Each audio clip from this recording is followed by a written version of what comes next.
Facing charges that could lead to a 10-year prison sentence, the computer hacker known as Electron appeared in court today in what is the first computer crime case to be tried in Australia.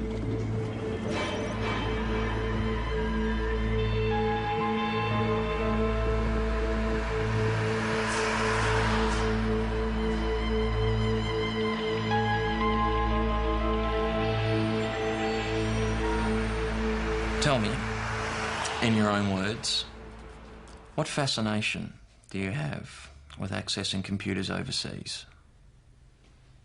It's not for any kind of personal gain or anything. It's just the kick of getting into a system. I mean, once you're in, you often get bored, and even though you still have access to the system, you may never call back. So I guess it's the challenge and the ego boost you get from doing something like that. Whereas other people try and fail.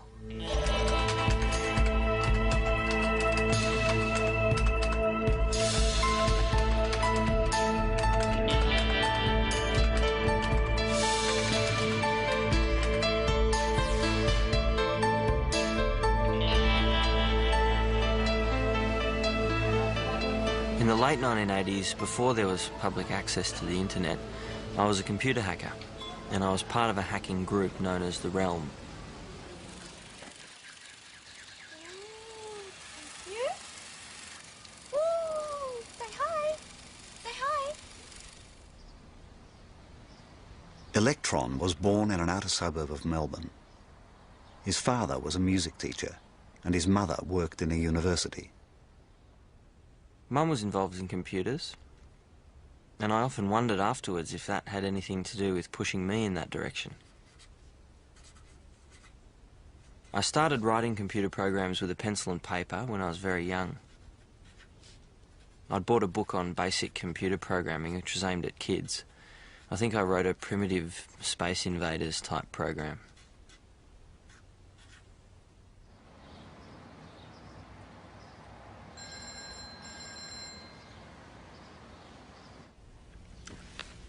Right. My mother was very sick during this period. What time was that? And I remember the phone ringing, and while I couldn't hear the other end of the conversation, it was obvious that my mother had passed away.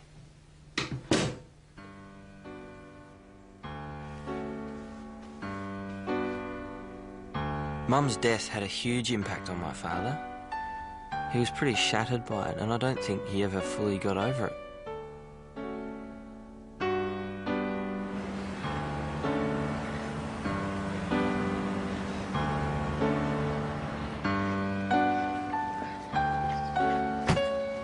The school where my father was teaching music was reasonably progressive as far as getting computers into education went. And during the school holiday periods, when they didn't need them, he would bring one home and let me play with it.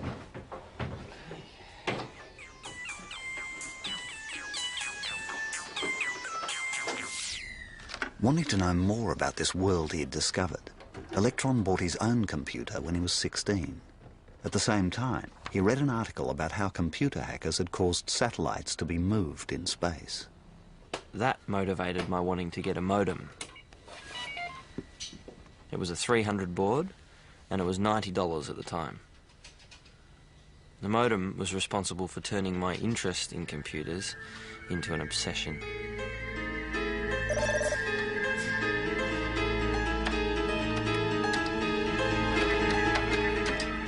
Using his modem, Electron could now connect to a world he'd only read about.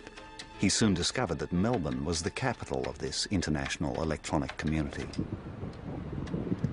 It's hard to say exactly why hacking was centered in Melbourne in the 1980s, but I think some factors were the weather. You had a kind of backyard tinkerers culture. I think there may have also been the fact that Melbourne has long been seen as an intellectual capital in Australia, and maybe in some way this fosters the intellectual curiosity that was such a common theme among the underground at that time. In the late 1980s, the computer underground was a very friendly community. It was like an open-air bazaar.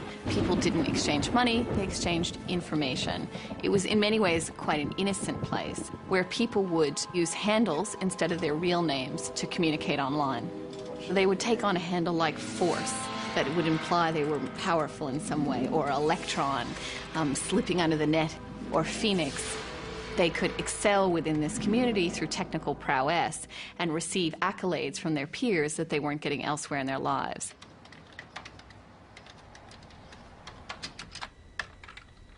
Dad was in charge of the emergency teachers stuff, so we had a kind of informal agreement that I'd keep the phone free in the mornings for the teachers to ring in sick, and he'd be able to organise an emergency. We'd have relatives ring up and say, "We've been trying to get through for days." So we eventually told them to ring at the same time as the emergency teachers rang. All right. Okay.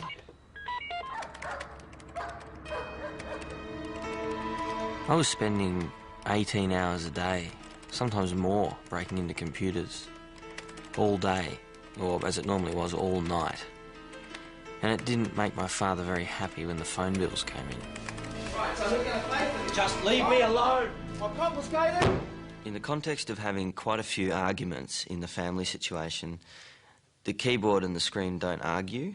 They do what you tell them to do. There were people who had difficulty and would be more comfortable in front of a keyboard than they would be in a social setting. You know, it's difficult for teenage boys anyway for all kinds of social reasons. And so the emergence of computing, which was this sort of supremely asocial world, was very comfortable for them.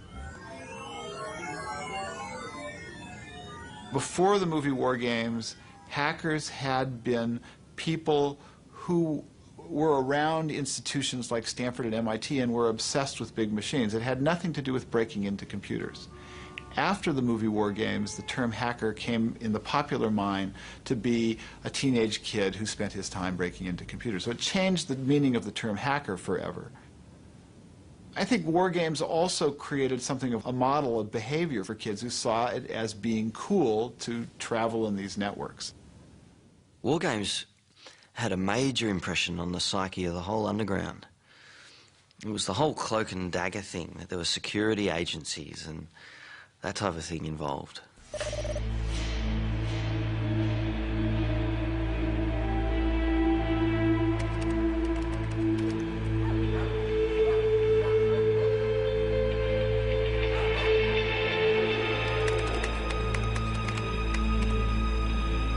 The first time I broke into NASA, I would have been 16, maybe 17.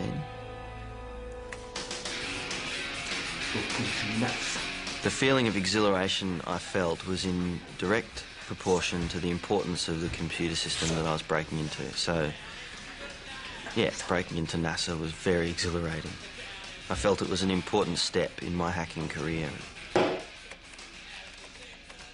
As Electron continued to develop his hacking skills, he formed an online relationship with another rising star of the computer underground, a hacker known as Phoenix.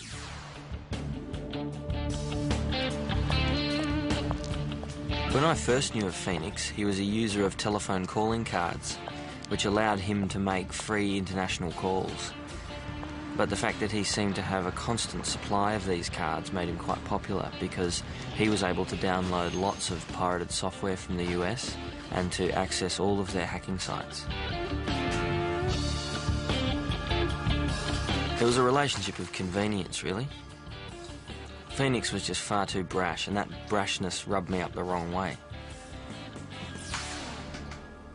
There were things that Phoenix wouldn't have got from me if I'd had the same modem speed that he did.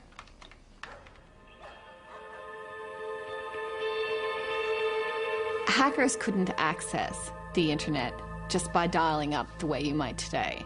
So the only way they could get access at that point in time was to break into universities such as Melbourne University.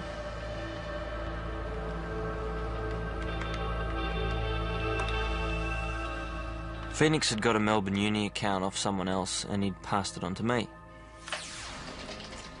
And at that stage, I started using Melbourne Uni's computers to access computers on the internet.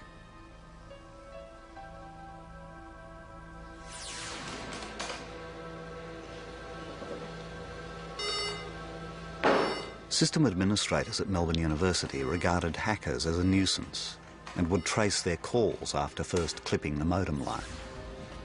As the illegal logins persisted, the university notified the Australian Federal Police.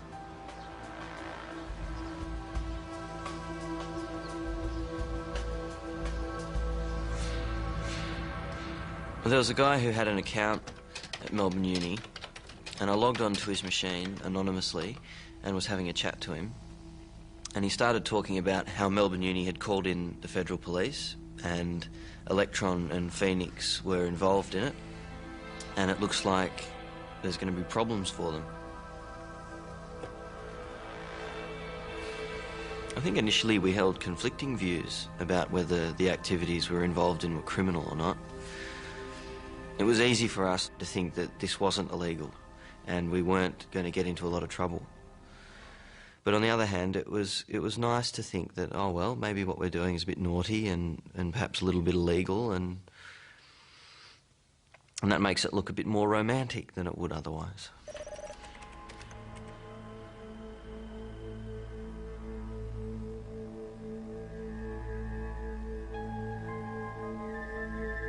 The 1980s was an interesting time to be growing up because there was the spectre of the Cold War during those years. And I can distinctly remember having nightmares about having nuclear missile silos in the backyard. My fellow Americans, thank you for sharing your time with me tonight. Let me share with you a vision of the future which offers hope. It is that we embark on a program to counter the awesome Soviet missile threat with measures that are defensive. There was a fatalism among some of the hackers, a sense that a nuclear war might start at any time, and as a result, it reduced a sense of consequences for their actions.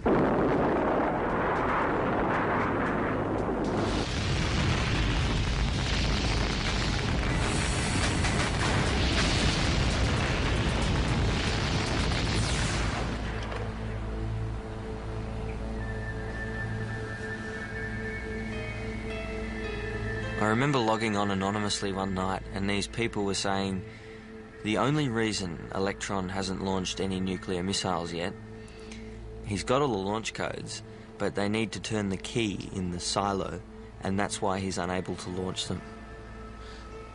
It was bizarre.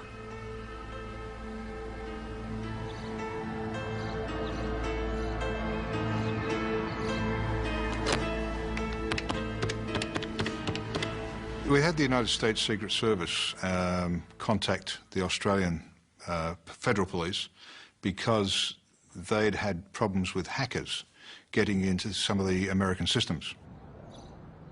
They were convinced that the hackers came from Australia, and they were jumping up and down quite a bit to get us to do something. The referral from the United States was a bit of a bombshell, because here was this referral of crimes committed on computers. And when you look at law enforcement at that time, not just Australia but the world, no one had really looked at this sort of stuff before. It was brand new.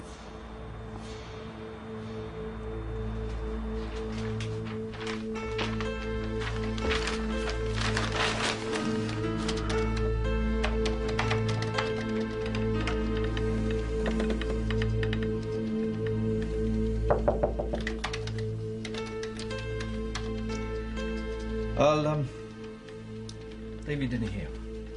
All right, we'll get it later. My father knew what I was doing, but his attitude was that it was my problem, and if I got caught, that it was bad luck.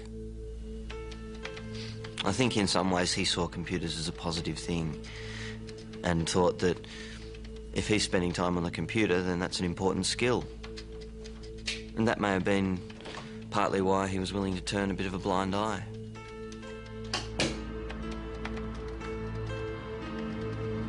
I think the prime motivator was that they had a good time. I saw it also in terms of it was another Everest. It was there, so they climbed it.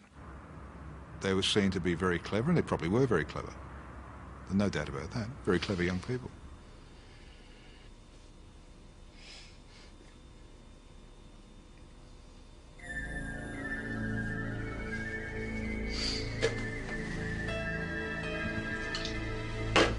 Well, there's the rush that you get from having broken in. There's also the feeling of control over the computer. It's almost like you're projected into the computer and you're able to operate things from this remote location. It was the remote access that I liked, and the safety and anonymity of that.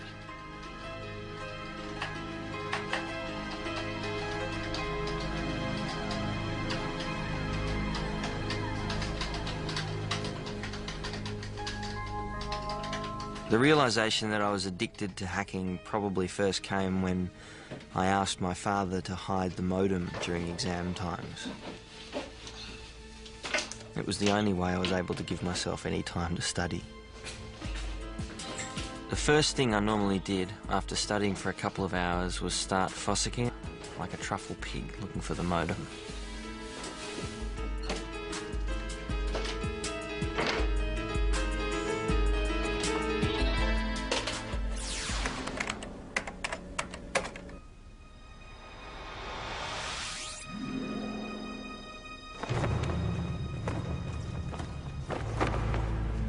There was an online chat system in Germany which was referred to as Altos. It was a hothouse of some of the best hackers in the world. This was the probably most important community place where hackers from Germany, the US, Australia, around the globe would gather together to share information about sites that they'd hacked, accounts that they might be willing to share with each other in order to continue their hacking.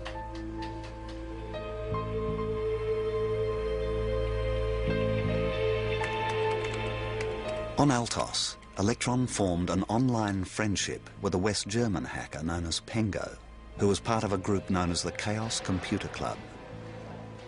What Electron didn't know was that Pengo and another hacker named Hagbard were selling information they had stolen from US military computers to the KGB. There were several meetings over a 2-year period between the German hackers and KGB agents. Das ist Pengo, wie ich bereits erzählt habe. I don't think that Pengo's main motivation in this was some form of purposeful espionage. He actually said he just wanted to be the best hacker ever. And to some degree, this also gave him access to bigger and better machines. I don't think he was interested in spying for the Russians, per se.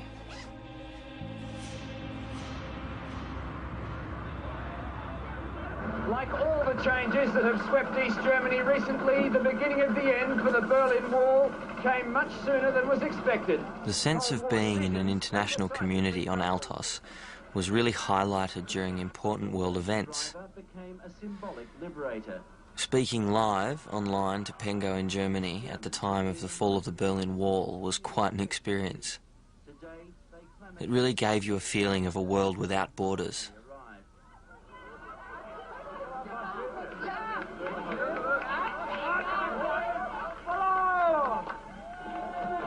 It's an emotional moment for Germans.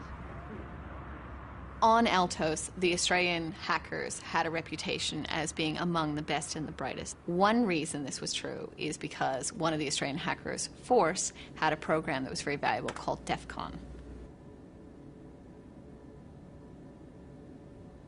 DEFCON was designed to scan computer networks for addresses of computers on that network with modems attached.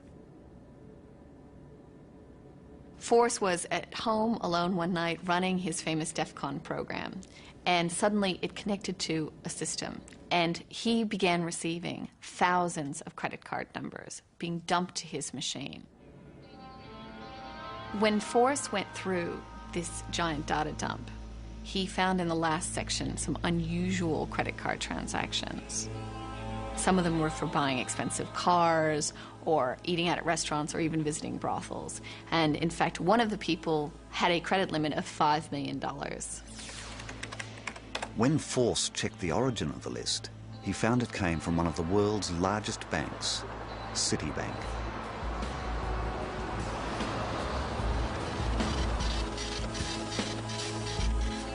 Force had a somewhat paternalistic attitude to other hackers in the computer underground in Melbourne, but his favorite protege was Phoenix, and he gave to Phoenix some of the credit card numbers from the Citibank machine. Not long after, Phoenix began breaking into other machines in the Citibank network. There was enough money involved for Citibank to get very edgy, very jumpy. There was enough money involved for them to contact the Secret Service and also the FBI. Most people back in 1988 were not stealing it to sell it. They were stealing it merely to prove that they could get to sensitive information. And the only way to get to the bottom of those things, because a lot of them were international and not U.S.-based, and a lot of them came out of Australia, was that you had to have a great working relationship with the Australian Federal Police. At that particular time, there was no law in Australia directly relating to computer crime. There was really very little the Federal Police could do other than take it on board as an intelligence probe to try and find out the facts and report to government that perhaps there was a problem with lack of legislation. The original file that came in complaining about this was made up, and because we didn't have the people, we didn't have the expertise, we didn't have the knowledge, it was left and forgotten about.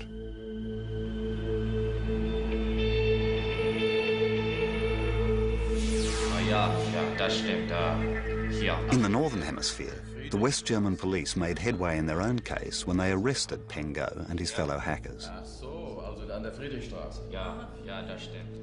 Pengo gave full details of the hacking ring's activities in the hope of gaining immunity from prosecution.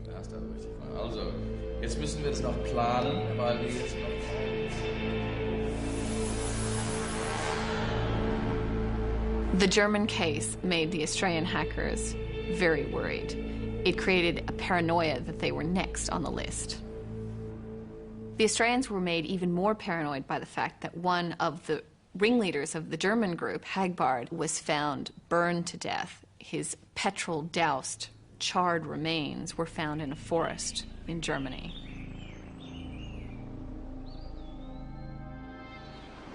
In January, 2 articles appeared in the Australian newspaper, one of them claiming that Australian hackers had stolen $500,000 from Citibank. There were particular hackers named in these articles, including Electron and Phoenix. The Victorian police investigated the allegations and found them to be untrue.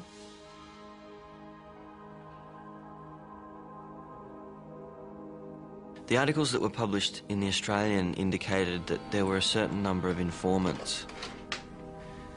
It scared me for a couple of weeks. But then the fear versus the need to find the modem and start again won out. So I was back into it again pretty quickly.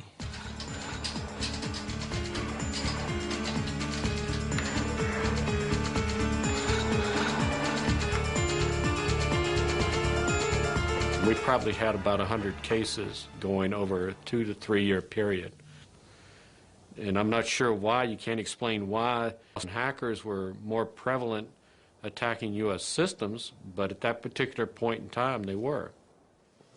The situation, Madam Speaker, is quite clear. Responding to increased pressure from US authorities, the Australian government enacted the first federal computer crime laws. The legislation specified stiff penalties, ranging from hefty fines to 10 years imprisonment. The Australian Federal Police now had the authority to act.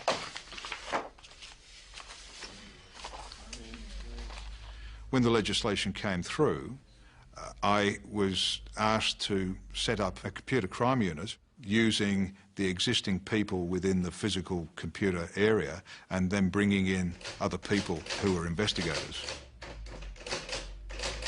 The AFP had a very low computer literacy at that point in time. We're talking about people still using typewriters. It was still the carbon paper days. And so the unknown element of what computers were resulted in a very low opinion of people. They say, well, I don't use computers. It's not important. Most of the other colleagues, most of the other people at my level thought it was a bit of a wank, and that I should be out there investigating real crime. Initially, we had to borrow computers. We borrowed computers from banks, computers they didn't need, older ones, We had to borrow quite a bit of equipment from anybody we could speak nicely to at the time. From the investigator's point of view, it was a very steep learning curve. Most of us had computers, our own computer, but we would not have known what would happen if we lifted up the bonnet and had a look inside. Okay, so what we've got here is a main cord going in. Make sure you remember. It's very difficult, just trying to work out what all these brand new terms were. I had a difficulty early in the piece of just understanding what is now, I suppose, the internet. How did it work? Who paid for it? Why could you get over to the United States and it wouldn't cost you a penny?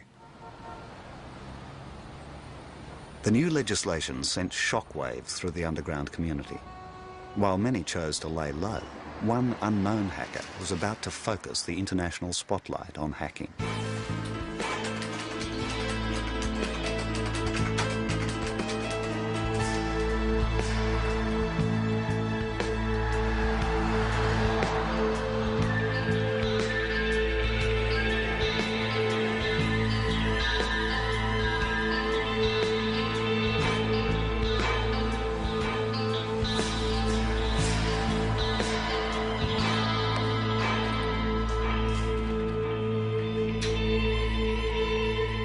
NASA was 2 days away from launching the space shuttle which carried the Galileo space probe. Galileo had been dogged by controversy from the very beginning because it was to be powered by plutonium. There was some concern that if the shuttle were to blow up, and this was the first shuttle flight after the Challenger, these plutonium power cells would rupture and that there would be a huge plutonium release into the state of Florida. So at that time, there was a protest going on around the launch, and it was effectively, I think, the morning of that launch that this worm hit. NASA's computers had been attacked by a worm, a sophisticated form of computer virus. Can I speak to Ron Tenkati, please? The worm would change the system logon banner, so when the user would type in their password, up would pop this banner that would fill the screen, and it says, "Your computer has been wanked. You talk of times of peace and then prepare for war," and this logo that said, "Worms Against Nuclear Killers," WANK. Panic. Just simple panic. What happened initially was that there were a lot of phone calls going back and forth and a lot of confusion. There were different things you would see depending on what the worm was trying to do to your machine. It would say, "Hi, I'm deleting all your files," and start listing your files and saying delete, delete, delete, delete. As I began to read the code and understand some of the things that it could do, and started to diagram how it was working and stuff, it became clear to me that it was a reasonable threat to the network. The mystery only deepened with the discovery of the process name attached to the worm, a collection of letters which formed the word oils.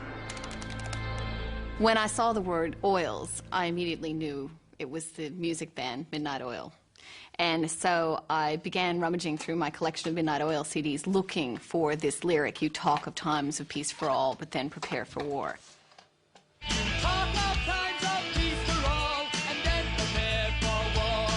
For a writer and a journalist to kind of unearth where this came from, to piece together the, the solution to the mystery, was extremely exciting. At the end of the day, the only things we know about the author of The Wankworm is that he was probably Australian, he was certainly a Midnight Oil fan, and he may or may not have had some political agenda. In reality, the files were still there, they hadn't been moved, they hadn't been touched, but to the average user, at least initially, they thought they'd lost all their work. On the one level, people can look at this as just one huge prank. And there's a lot of truth to that. However, that one huge prank cost me, my employer, my government a lot of time, a lot of money, and it scared a lot of people needlessly. Did it ever stop a mission? Not to my knowledge. Am I still angry about it? Absolutely. Would I hunt him down if I had more data and I had the authority? No problem. Honestly, I still don't know who the authors of the worm were. There were some rumors that it was the two chaps down in Australia, and I think years after the worm was released, we've pretty much come to believe that it was Phoenix and Electron. No one has ever been connected as the creator of the wankworm. No one was ever charged. There was innuendo, an accusation, but in the end there was never enough evidence to actually go after particular hackers. While the US continued to exert pressure on the Australian authorities to deal with the hacking problem, Electron faced a more immediate crisis.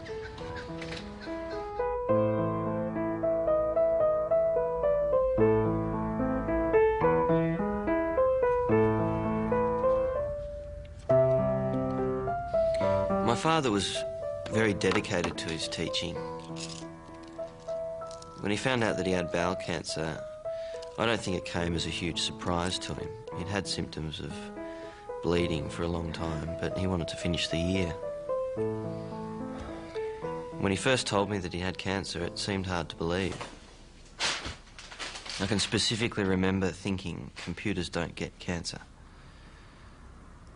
If you've got a need to control your environment, a computer's definitely easier to interact with than other people.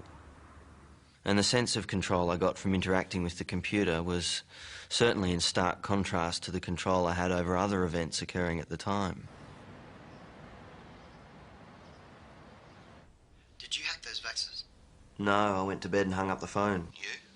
I got kicked off. Oh. During January 1990, both Phoenix and I were on uni holidays and had a lot of spare time. The pattern was hack, then talk.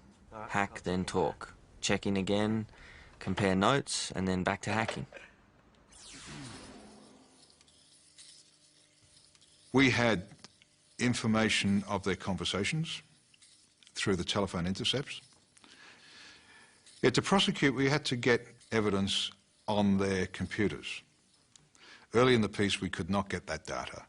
We could get their voices fine, we could hear what they were saying. They'd say things like, Electron, do you get that? And we would say frustratedly, you know, didn't see a bloody thing. Eventually we managed to get their data as well. And that's from the original motor.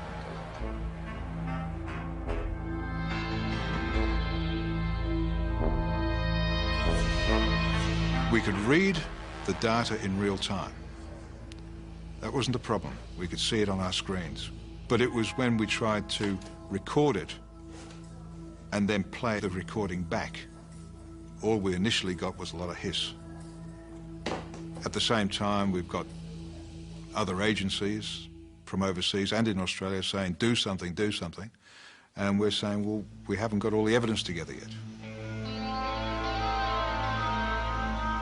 While the federal police struggled to solve the problem of recording data, rumours of their investigation spread to the computer underground.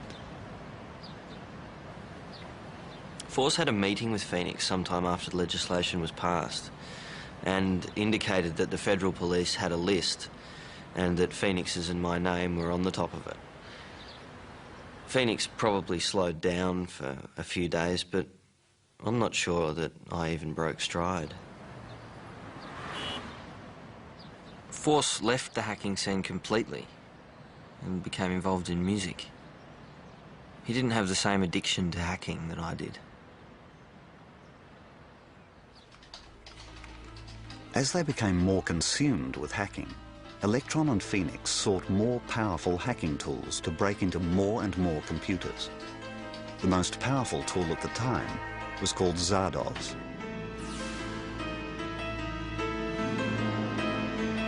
Zardoz was a newsletter that was regularly emailed to computer security professionals. It was a record of all the known computer security holes in operating systems, often with detailed instructions on how to exploit them.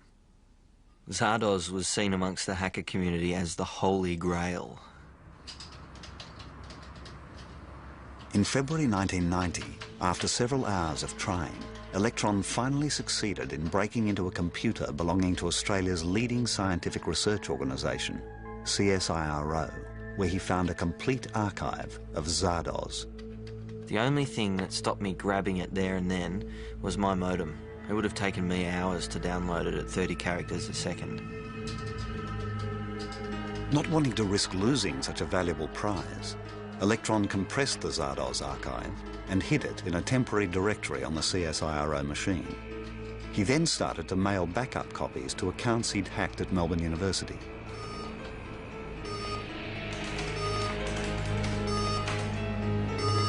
The university system administrator then warned his CSIRO colleague.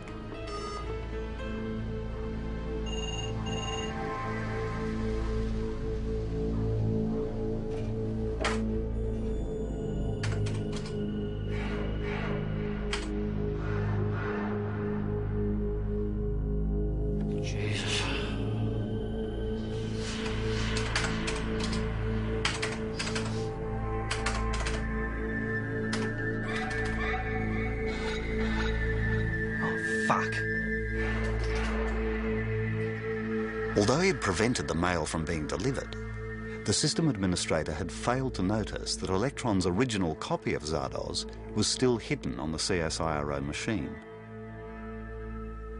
The access details for the machine are mis1.csiro.au. Username C Brown. The password is Geronimo. Thanks. See ya. I probably wouldn't have given Phoenix Zardoz if I didn't need him to download it. But his modem was 8 times less risky for him to download it than it was for me. Phoenix decided to use the even faster connection from the University of Texas in order to retrieve the Zardoz file from the CSIRO computer. At one stage, he found that there wasn't enough drive space on the machine at the University of Texas. Oh, shit. I shudder to think what he deleted.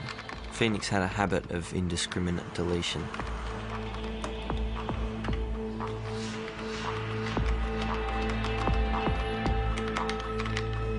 Yes.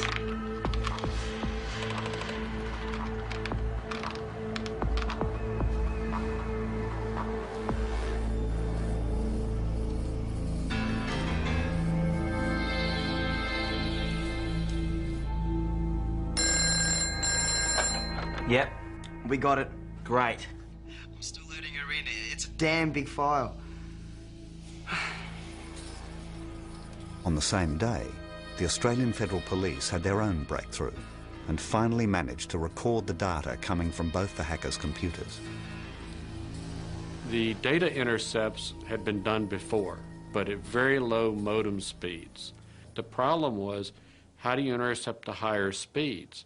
And the answer, like most other things, is simple, but somebody's got to have enough genius to figure out how to do it, which essentially they doubled the modem speed and were able to intercept it.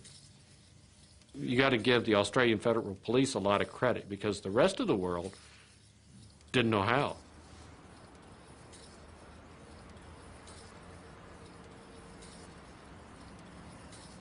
Over a period of 6 weeks, we captured every keystroke that they made, every word that they'd said.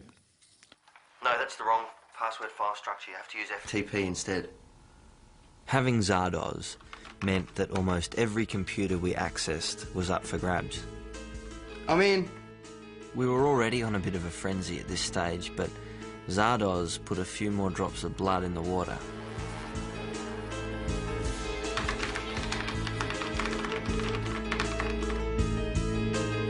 I did find what they're up to quite a concern, mainly because they were messing around in areas that they shouldn't have been. And it meant, in many cases, that the systems operators had to put up stronger firewalls. And I think at that stage, although maybe it didn't occur to me immediately, but it really was the start of the breakdown of the internet concept of openness.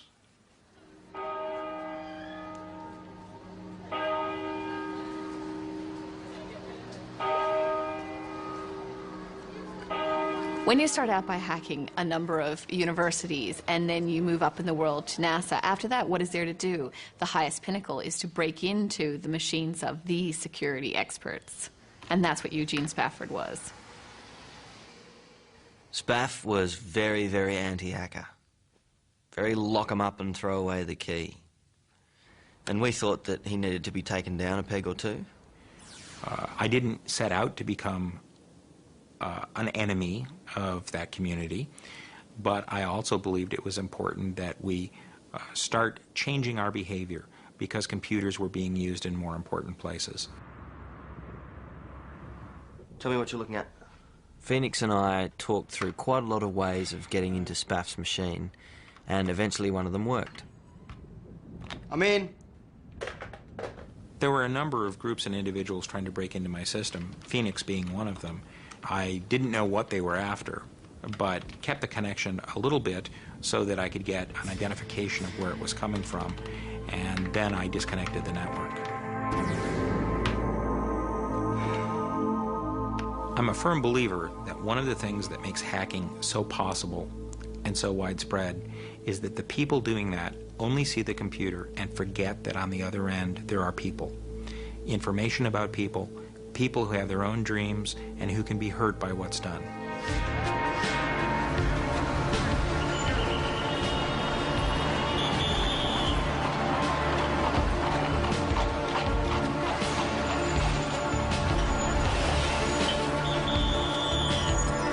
I originally came into this with a pretty high opinion of these kids. I mean, I was fascinated with this culture. It was a subculture that I really kind of identified with. I mean, you know, there is this spirit of adventure that is part and parcel of hacker culture. But what I saw over the next decade is a lot of malicious behavior, and I began to realize that, you know, there were some spoiled brats out there that were doing real damage.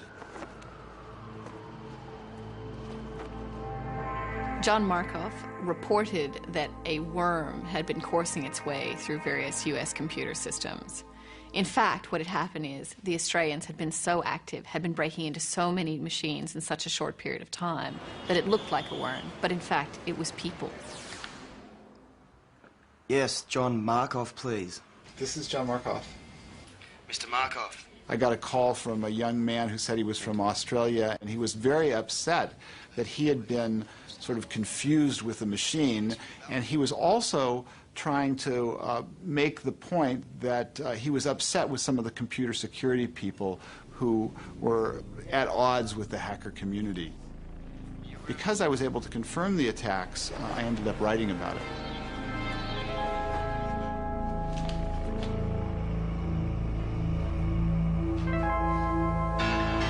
The first article stated that they had no idea who we were or where we were from, and suddenly the next article spoke of hackers from Australia.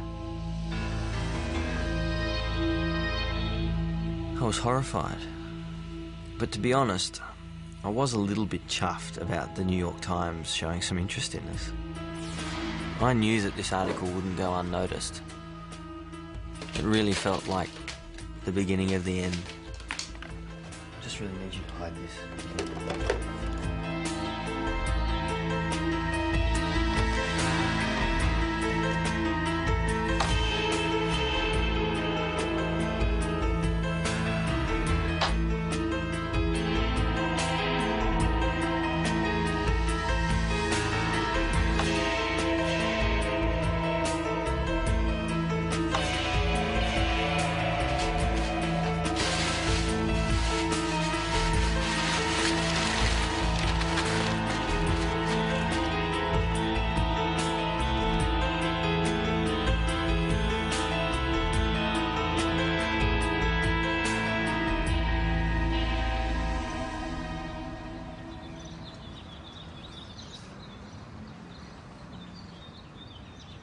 Well, I'd just woken up with a full bladder and went to have a piss when the light goes off in the bathroom, and I thought, whoops, here we go.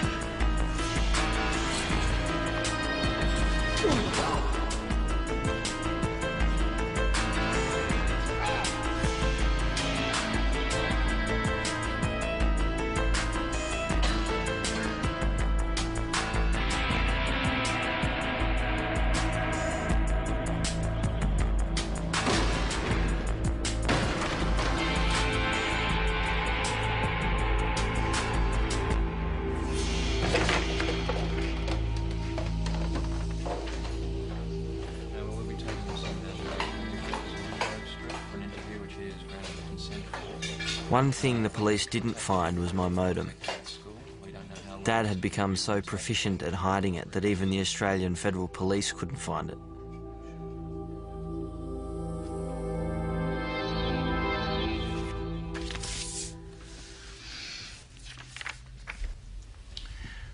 Number one I was involved in. They presented a lot of the evidence that they had from telephone intercepts and showed me logs of computers that had been broken into, captures of the actual sessions occurring, asking if I was responsible for that. I put my hand up to pretty much everything they put in front of me. And I think a part of me recognised that morally I had broken the law and I needed to face the consequences. Who gave you the passwords to access the other systems? Phoenix. And who is Phoenix? I don't know his real name.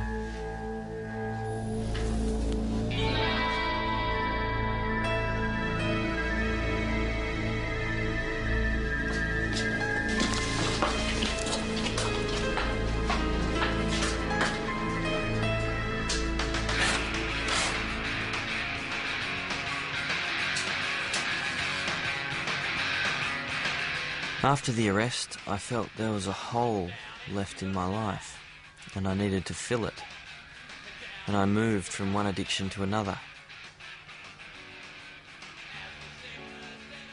The 3 years leading up to the court case were pretty much of a blur, really.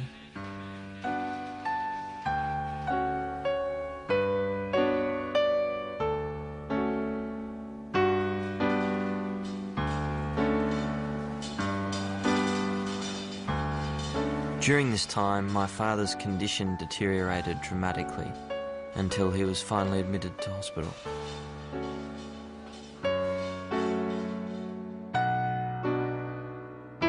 My father died at an unfortunate time when we were not getting along very well. One of my regrets from that time is that I didn't reach a point where we were getting along well as adults.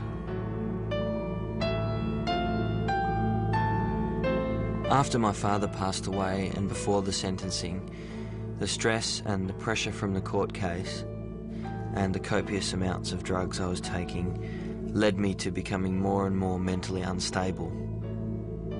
And it eventually culminated in a complete breakdown, which required hospitalisation.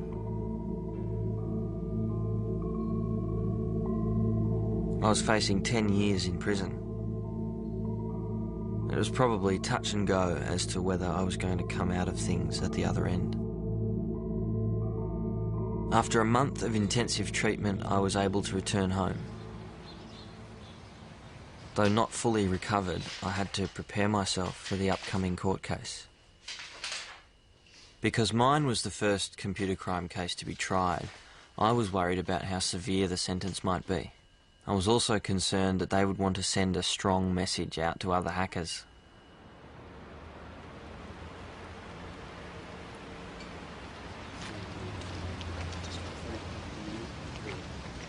Our society today is increasingly dependent on the use of computer technology. Conduct of the kind in which you engaged poses a threat to the usefulness of that technology. It is incumbent on the courts to see to it that the sentences they impose reflect the gravity of this kind of criminality. On each of counts 12, 13, and 14, you are convicted and are sentenced to terms of imprisonment of 6 months each, to be concurrent. However, you will not be required to serve the terms of imprisonment imposed, provided you are of good behavior for the ensuing 6 months.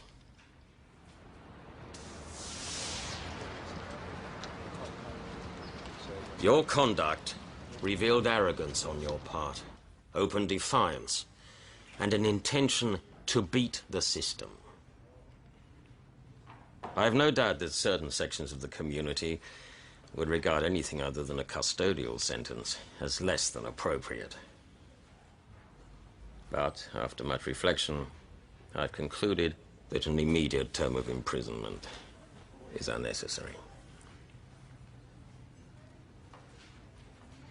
There's traditionally always a conflict between law enforcement people that would say, oh, in this case I put in 3 years, all this work, and they got this sentence. It's not fair, it's not right. I would have personally thought, well, maybe they should have got more severe penalty. In 1998, 5 years after the sentencing, Ken Day and 2 other agents walked out of the AFP and into computer security jobs in the private sector. After 10 years of frustration, I had to leave. Computer crime in the AFP was a group of people in the corner of the building, shut the door, leave them alone. They really don't have much of a computer crime capability anymore. I think the fact that nobody's looking at the hacker community is a huge mistake, because I think it's a gaping hole. You know, we're looking at things like nuclear reactors. We're looking at things like the critical infrastructure, water supply. There's another critical infrastructure. It's called computer networks. When I was arrested, I felt that law enforcement would be able to pretty much squash the computer hacking underground. But I hadn't really factored in the growth of the web and the amount of information sharing that would enable. I mean, there's now the ability to download automated hacking tools from the web to do what it took us weeks or months to learn how to do. Hackers are a fact of life. They're not going to go away. They're always going to be with us, and no legislation is going to deter that. As soon as you have one group of hackers who have given up hacking, some other 15-year-old will rise up through the ranks and decide that he too wants to try and conquer the computer systems that put man on the moon. I think that initially there was perhaps misplaced fear for what these largely kids could do, but that's changed. And in the last half year, as we've sort of mapped these giant computer systems and networks to our entire economic and social fabric, I don't think it's possible any longer to have too much fear.